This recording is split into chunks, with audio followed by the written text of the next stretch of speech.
من ذا الذي يقرض الله قرضا حسنا فيضاعفه له أضعافا كثيرة والله يقبض ويبسط وإليه ترجعون.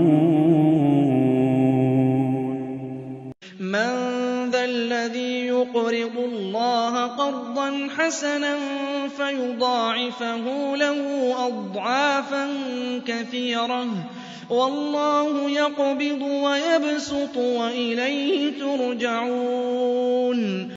من ذا الذي يقرض الله قرضا حسنا فيضاعفه له أضعافا كثيرة والله يقبض ويبسط وإليه ترجعون.